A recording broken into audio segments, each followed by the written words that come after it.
What's the relationship between substance use and the Christmas holidays, or rather holidays? But in particular, now that we are getting to the festive season, there's New Year coming up, there's Christmas coming up, there's next year, maybe you're moving your job. So there's a lot of festivities happening this time round.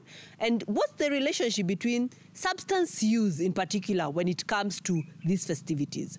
Maybe you're a young person, or maybe you are a person in recovery. This could actually be a time for you to relapse. This could be a trigger for you. Maybe your family members are using, and when we like saying that once an addict, always an addict. And just because everyone else is using doesn't mean you have to use. And it's important for you to also look for a good support system for you during this time, because if you don't do that, we may find ourselves having many cases of addiction and substance use coming next year. And when we look and we talk about substance use, we've probably done this in this channel. If you've been following me long enough, you'll realize that there are actually stages of addiction.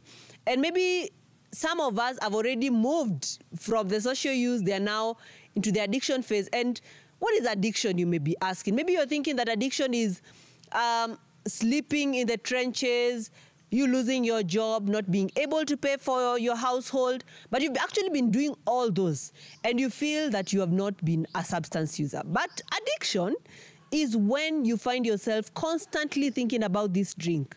You're now maybe having a lot of finances around you, and instead of channeling that money to even maybe expenses that you may need next year, you find yourself using all that into the festivities. So let's look into ourselves. Let's look within our triggers. What is money a trigger for you?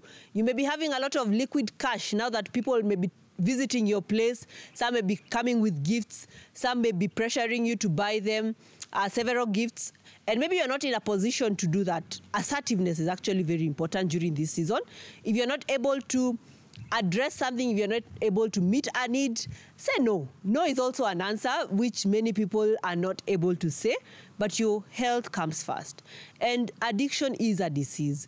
And when you know that it's a disease that can affect even your mental health, and you may actually be predisposed, because in your family or in your lineage, many people are using, and you're asking yourself, why can I not be like every other person? So it's important for you to know that you need to take care of yourself. You need to know that you are responsible for your own health. You are responsible for the drinks that you're going to take. Not everyone is addicted, but in case you have a problem with addiction, kindly take charge of your own life. So I look forward to seeing you next year. Kindly be safe. Be safe. Use if you have to use, but also know that you can fall into a problem that may be difficult for you to come out of. So see you on the next episode.